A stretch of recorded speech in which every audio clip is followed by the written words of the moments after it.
Bendiciones. Vamos a continuar con nuestro video número 73. Y así como nos quedamos en el episodio 72, analizando el versículo 9, capítulo 5, verso 9, se lo voy a volver a leer nuevamente. El versículo 9 dice así: Y habiendo sido perfeccionado, vino a ser autor de eterna salvación para todos los que le obedecen. Comentaba al final del episodio 72 que este texto inmediatamente nos indica que la salvación hace una discriminación. La salvación no es para todos en general, sino se pone la condición que se tiene que obedecer el Evangelio. Según dice el versículo 9, dice, vino a ser autor de eterna salvación para todos los que le obedecen. Por supuesto, el Evangelio de nuestro Señor Jesucristo debe ser obedecido para poder obtener la salvación. Y algo más que iba a comentar, que está en mis notas, es lo siguiente. En 1 de Pedro, capítulo 4, verso 17, el autor enfatiza nuevamente la misma idea. 1 de Pedro, capítulo 4, verso 7. Déjenme ver aquí, rápidamente se lo leo. Dice así. Dice de esta manera. 17, perdón. Dice, porque es tiempo de que el juicio de Dios comience por la casa de Dios. Y si primero comienza por nosotros, dice el texto, ¿cuál será el fin de aquellos que no obedecen al Evangelio de Dios? Una pregunta retórica que Pedro está realizando. Y por supuesto, esa pregunta retórica la amplía también Pablo cuando escribe a los tesalonicenses en segunda. Nos regresamos a la Biblia a encontrar el libro de segunda de Tesalonicenses en el capítulo, déjenme ver aquí, en el capítulo 1 del verso del 7 al 9. Capítulo 1, verso del 7 al 9 dice así: Y a vosotros que sois atribulados, los tesalonicenses son cristianos greco-romanos que recibieron esta carta por mano de Pablo. Y a ellos se les dirige y donde le dice, ustedes cristianos que son atribulados, se les va a dar reposo junto con nosotros. Dice Pedro, dice Pablo, cuando se manifieste el Señor Jesús desde el cielo con los ángeles de su poder, en llama de fuego para dar retribución a los que no conocieron a Dios ni obedecen al Evangelio de nuestro Señor Jesucristo, los cuales sufrirán pena de eterna perdición, excluidos de la presencia del Señor y de la gloria de su poder. Entonces, Pedro y Pablo están en sintonía hablando del mismo tema. El cristiano debe de continuar obedeciendo la voluntad de Dios, la voluntad del Padre. Incluso cuando Cristo Jesús dice esas frases en el libro de Mateo, capítulo 7, verso 21.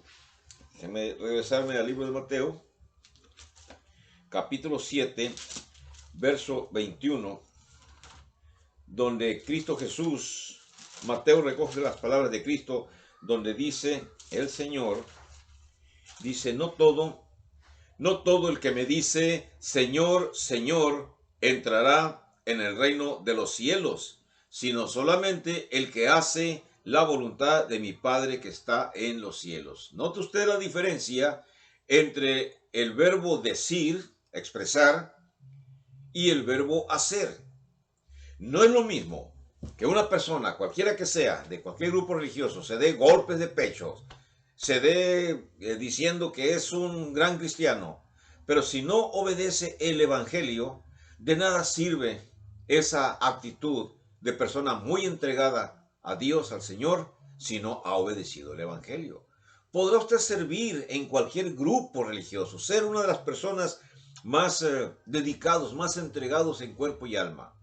Pero la pregunta aquí es, que usted se la tiene que hacer sinceramente, ¿será tomado en cuenta esa actitud suya para que sea salvado? Vamos a decir que su actitud es tomada en cuenta, pero le falta obedecer el Evangelio.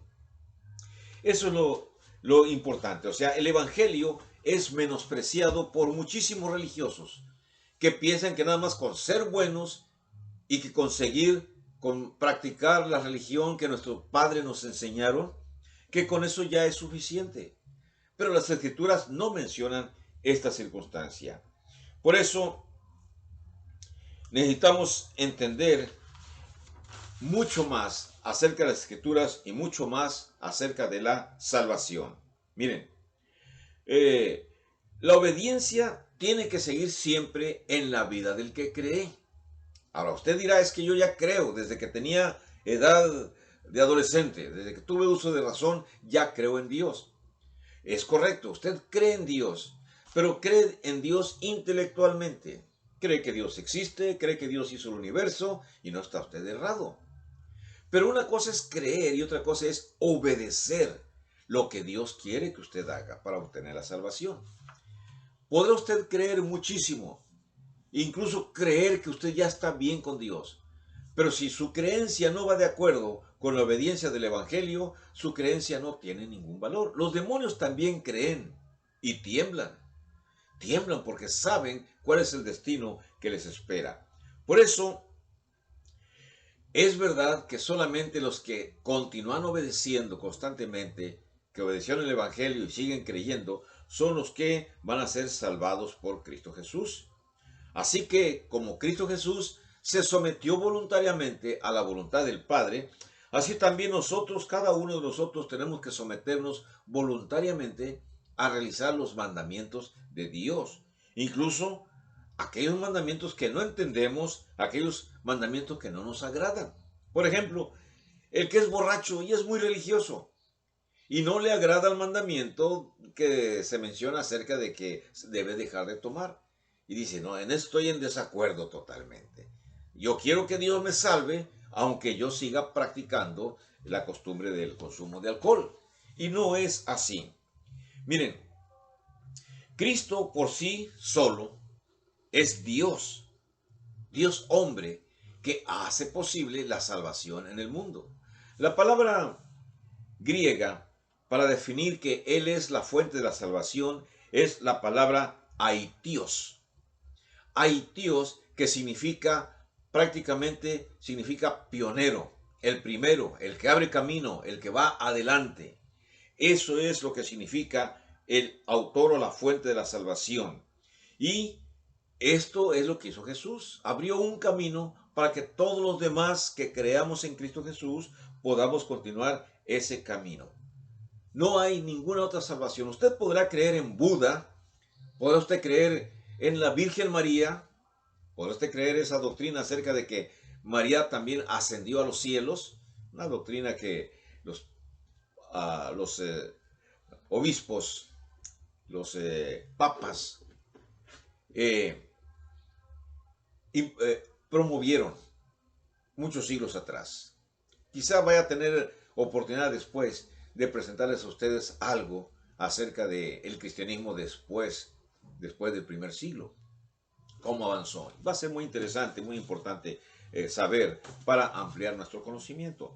Ahora entendemos esto. Miren, en nadie más hay salvación más que en Cristo Jesús. En el libro de los Hechos, capítulo 4, en el verso 12, déjenme encontrarlo, tengo Marcos, Lucas, Juan, libro de los Hechos, capítulo 4, verso 12, dice así: y en ningún otro hay salvación, porque no hay otro nombre bajo el cielo dado a los hombres, a los humanos, en que podamos ser salvos. No se confunda, no piense usted que en el nombre de Buda, en el nombre de María, en el nombre de Juan Arcángel, en el nombre de cualquier dios africano, asiático, europeo, que usted va a ser salvo. El único nombre por el medio del cual podemos ser salvos es en el nombre de Cristo Jesús. Él es el único mediador. Usted búsquele, rásquele a la Biblia. Y si usted encuentra información en la Biblia donde se diga que puede obtener la salvación a través de otros medios que no sea Jesucristo, me dice, me habla, me escribe. y yo dejo de ser cristiano y me convierto en un seguidor de ese medio que usted diga, por medio del cual usted puede ser salvado. Miren, la salvación, según dice el versículo 9 del capítulo 5 de Hebreos, se procura solamente mediante la obediencia. Entonces, ¿qué va a pasar con las personas que son desobedientes al Evangelio? Recuerde usted lo que leímos ahorita en Pedro, primera de Pedro, capítulo 4, verso 17, que si con dificultad los que creemos obtenemos la salvación, ¿dónde quedarán todos aquellos que no creen? Incluso esa respuesta, esa pregunta es muy clara que hace Pedro y Pablo la contesta en su libro a los tesalonicenses del capítulo 1 del 8 al 10. Déjame irme a Tesalonicenses capítulo 1 del 8 al 10. Segunda de Tesalonicenses capítulo 1 del 8 al 10. Dice, en llama de fuego para dar retribución a los que no conocieron a Dios ni obedecen al Evangelio de nuestro Señor Jesucristo, los cuales sufrirán pena de eterna perdición, excluidos de la presencia del Señor y de la gloria de su poder. ¿Cuándo va a suceder eso? Le podemos preguntar a Pablo y nos contesta en el verso 10, cuando vengan aquel día, ya después del juicio final, para ser glorificado en sus santos y ser admirado en todos los que creyeron, por cuanto, dice Pablo, nuestro testimonio ha sido creído entre vosotros. Por supuesto, la carta a los tesalonicenses la reciben estos grecos romanos en el primer siglo, pero es aplicable para personas de toda época. Así que, si con dificultad los cristianos vamos a obtener la salvación, ¿dónde creerán, dónde estarán todas aquellas personas que no obedecen el Evangelio? Miren, cuando hablamos de retribución, hablamos de algo que recibirán las personas que no obedecen el Evangelio. Generalmente pensamos retribución como algo en algo positivo. Yo trabajo y se me va a retribuir por mi trabajo. Pero cuidado, yo cometo un delito y también el hecho de caer en presidio es una retribución por el delito cometido. ¿O creemos que acaso las autoridades que están siendo puestas nada más por juego? No, miren, en ese mismo texto de Mateo, capítulo 7, verso 21 hasta el 23, yo solamente leí el 21, déjenme leerle hasta el 23, Mateo 7, desde el 21 hasta el 23. Se lo voy a leer, dice así, muchos me dirán, el 22, en aquel día, Señor, Señor, ¿no profetizamos en tu nombre y en tu nombre echamos fuera demonios y en tu nombre hicimos muchos milagros? Y entonces les declararé, nunca os conocí, apartaos de mí, hacedores de maldad. ¿Cuántas personas conoce usted en su colonia, en su pueblo, en su ciudad, que hacen bastante ruido en los lugares donde se reúnen y tienen sus bocinas a alto volumen y se oye la voz de aquel que está predicando y gritando y demonios salgan en el nombre de Jesucristo y las personas brincan y dicen que han sido salvadas y tiran las muletas por un lado, las tiran por otro lado? Los engañan, les mienten. Esa no es la salvación que el Señor ofrece. El Señor ofrece el perdón de nuestros pecados, la salvación de nuestras almas. En la cuestión física, si el Señor quiere, nos curará, nos sanará, si el Señor quiere. Pero no de esa manera, así como se presentan muchos expositores de milagros. No es de esa manera. Por eso en el juicio final muchos hablarán y dirán, Señor, es que hice un montón de campañas y curé, sanamos a un montón de personas. ¿Y qué va a decir Jesús? Verso 23, apartaos de mí, hacedores de maldad. No es esas faramayas lo que nos acerca a Dios. No es esa la situación. Miren, la sumisión voluntaria y obediente que debemos darle al Señor es como la sumisión que el Señor le dio a su Padre cuando tuvo que entregar su vida para el perdón de los pecados de todos nosotros, todos los que obedezcamos el Evangelio. Ahora, ¿cómo es que nosotros podemos llegar no a la perfección, a ser más dignos de ser aceptados por el Señor? Bueno, necesitamos crecer, no es de la noche a la mañana. Miren, vamos a leerles segunda de Pedro 1, del 5 al 11. Se lo voy a leer. Segunda de Pedro, capítulo 1, del 5 al 11, que es para nuestro solaz. Dice el texto de segunda de Pedro 1, del 5 al 11. Vosotros también, hablando Pedro a los cristianos, poniendo toda diligencia, por esto mismo, añadid a vuestra fe virtud, a la virtud conocimiento, al conocimiento dominio propio, al dominio propio paciencia, a la paciencia piedad, a la piedad afecto fraternal y al afecto fraternal amor. Porque si estas cosas están en vosotros y abundan, no os dejarán estar ociosos ni sin fruto en cuanto al conocimiento de nuestro Señor Jesucristo. ¿Ya es usted cristiano? ¿Ya se ha empapado en el conocimiento? No, a lo mejor todavía usted nada más piensa que por asistir los días de servicio, de adoración, el día domingo, usted está cumpliendo con Dios. Falta la transformación de la vida, falta el cambio de vocabulario, falta el cambio personal nuestro. ¿Qué hace usted por los demás miembros del reino, de la iglesia? Nada.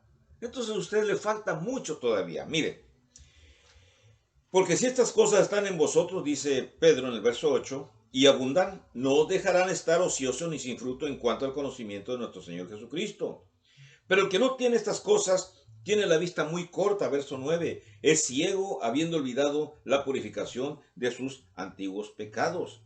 Por lo cual, hermanos, carta dirigida a cristianos, dice Pedro, tanto más procurad hacer firme vuestra vocación y elección, porque haciendo estas cosas no caeréis jamás.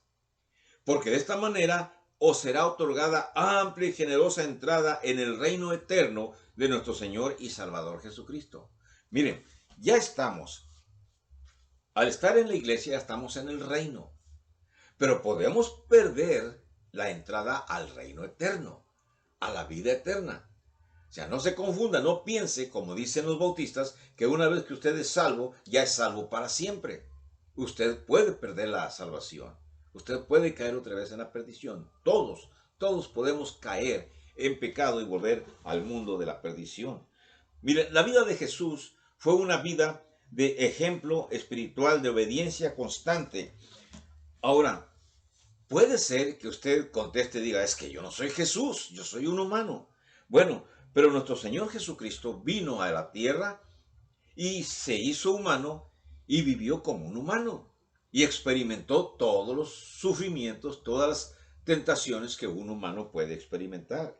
Sin embargo, logró alcanzar las metas. Cuando nosotros seamos constantes también en la obediencia, también alcanzaremos la meta. ¿Que podemos caer en el camino? Sí, muchos no llegaremos. Muchos podemos quedar. Pero recuerde usted, por eso nuestro Señor ha sido declarado nuestro sumo sacerdote. Note lo que dice en el versículo 10. Me regreso otra vez a Hebreos, en el capítulo 5, en el verso 10. Y note usted lo que dice el párrafo. Dice, y fue declarado por Dios sumo sacerdote según el orden de Melquisedec. Déjeme explicar muy poco, no mucho, acerca de Melquisedec. En el Antiguo Testamento, si usted gusta leer con toda calma el libro de Éxodo, los capítulos desde el 25 hasta el 33-34, en donde los levitas son llamados para ser los sacerdotes de Dios, pero el hermano de Moisés, Aarón y sus descendientes son los únicos que son declarados sumos sacerdotes. Hay una diferencia entre ser, en el mundo antiguo testamentario, entre ser sacerdote y ser sumo sacerdote. Los sumos sacerdotes solamente tenían que ser por medio de la descendencia consanguínea de Aarón. Y Aarón, Moisés, tuvo el encargo por parte de Dios de darle a él la autoridad de que fuera el sumo sacerdote, él y sus descendientes, y su vestidura especial con la cual podía él hacer todos los sacrificios que tenía que hacer en el nombre del pueblo. Y toda la vestidura, aquí en los hombros, Aarón llevaba los nombres de las tribus. Y también aquí enfrente en el pectoral llevaba los nombres de las 12 tribus. Así que cada vez que Aarón entraba al tabernáculo a ofrecer sacrificio, prácticamente él estaba hablando en nombre de todas las tribus. Y cuando se hacía un sacrificio para el perdón de todas las tribus, no se podía hacer antes de que Aarón hiciera sacrificios para que también sus pecados de él fueran perdonados. Y hasta después de eso ya se hacía el sacrificio por todos los demás miembros de Israel. Cuando aquí se menciona que Jesucristo, verso 10, fue convertido en sumo sacerdote, no se menciona que fue según el orden de Aarón, sino que menciona el orden de Melquisedec. Para poder entender ese orden de Melquisedec, usted debería profundizar un poco más en la historia. Le voy a dar nada más una pequeña información, no bastante. Cuando Abraham estaba entrando a la tierra prometida, en cierta ocasión, los ángeles vinieron porque Dios se molestó tanto de ver los pecados de Sodoma y Gomorra. Llegaron a la presencia de Abraham y bueno, pues le explicaron que ellos iban hacia Sodoma y Gomorra. Los ángeles llegaron a Sodoma y Gomorra y allá Lot les dio cobijo. En esa ciudad las personas ya eran gays, para que entendamos en el lenguaje actual. La mayoría de la población era gay. Así que al llegar los ángeles, varones, los habitantes de la ciudad quisieron abusar de estos varones. Entonces Lot, lo que hace Lot es invitarlos y ofrecerles sus hijas. Les dice, aquí están mis hijas, no han conocido varón, hagan con ellas lo que quieran. Pero ellos se pusieron necios y querían a fuerza abusar de los varones que se habían pedido refugio a Lot. Entonces, los ángeles dijeron a Lot, ven hacia acá, y el texto bíblico simplemente nos dice que provocaron una especie de ceguera física en los habitantes de Sodoma, de Gomorra, y ya no podían encontrar el lugar para entrar a la residencia de ellos. Después los ángeles le dijeron a Lot, escápate, vete con tu familia, porque vamos a destruir este lugar. Si tus hijas tienen maridos, novios, que vayan con ustedes. Y si no, se vayan ellas solas. Bueno, la historia bíblica dice que se fue se fue Lot junto con su esposa y sus hijos, y ya estando en la lejanía, Dios hizo llover algo. Dice fuego y azufre, en el texto bíblico, en Sodoma y Gomorra, y fueron destruidos. La mujer de Lot quiso voltear y fue tocada por la radiación, por estar mirando lo que estaba aconteciendo, y el texto bíblico solamente dice que quedó convertido en una estatua de sal. Lo que pasó después es parte de la historia, pero hubo otro suceso que voy a mencionar. En cierta ocasión, reyes del oriente vinieron y atacaron los poblados donde Lot habitaba y fueron llevados prisioneros. Entonces Abraham, con sus trabajadores, con sus criados y otros soldados que contrató, otros sicarios contrató para que le dan a defender, fueron y rescataron lo que se habían llevado a aquellos reyes. Cuando ya regresó ya regresó Abraham, tomó de todo el dinero que les había quitado a aquellos que se habían robado, fue y existía un sacerdote llamado Melquisedec, y fue y le dio los diezmos de todo lo que había recolectado. De Melquisedec, dice la Biblia, no se sabe ni su origen ni su fin. Entonces, al no saberse ni su origen ni su fin, cuando el texto en Hebreos dice que Jesús fue convertido en sumo sacerdote según el orden de Melquisedec, es porque también su origen y su fin no tiene origen, no tiene fin. Quiere decir que es eterno, tan eterno como Dios Padre. Y ese Señor nuestro, Jesucristo, fue declarado nuestro sumo sacerdote. O sea, es el que intercede por nosotros. Es una verdad importante, la cuarta verdad, las venía yo enumerando, la cuarta verdad acerca de nuestro Señor Jesucristo, de sus requisitos para ser sumo sacerdote. Que Él eh, cuando se menciona eso en el versículo 6, que fue la primera vez que se mencionó, déjenme ver el versículo 6, dice, como también dice en otro lugar, tú eres sacerdote para siempre según el orden de Melquisedec. En el capítulo 5, verso 6, ya se menciona algo acerca de el orden del sacerdocio de Cristo Jesús. El autor también nos refiere a que vayamos al libro de los Salmos, donde se menciona también el asunto de Melquisedec. Vamos a leer el Salmo 110, solamente para que usted también lo lea si tiene oportunidad y si gusta conocer más acerca de lo que estoy explicando. En el Salmo 110, se lo voy a leer todo, dice así: Jehová dijo a mi Señor, siéntate a mi diestra hasta que ponga a tus enemigos por estrado de tus pies. Déjeme aclararle, por si usted no lo sabe, que este salmo lo escribió David. Y David mismo está diciendo que Jehová dijo al Señor de David.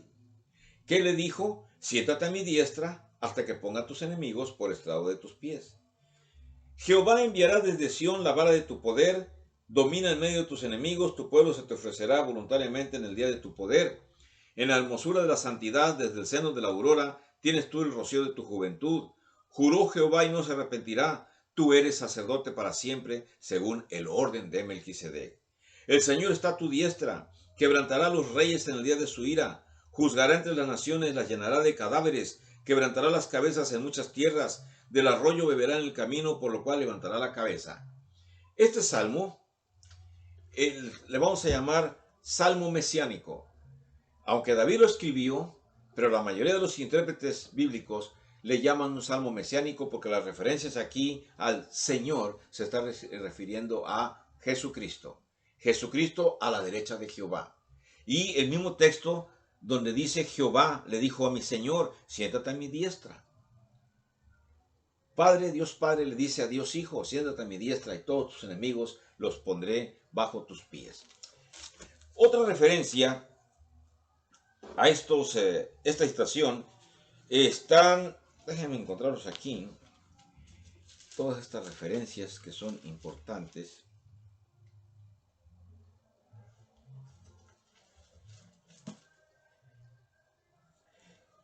Miren, léanse otra vez el Hebreos capítulo 1, los versículos desde el 3 en adelante.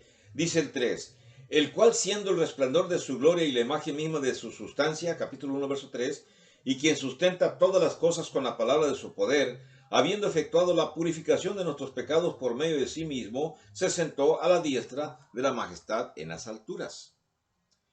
La situación de nuestro Señor Jesucristo, sentado a la derecha de la majestad de Dios Padre en las alturas.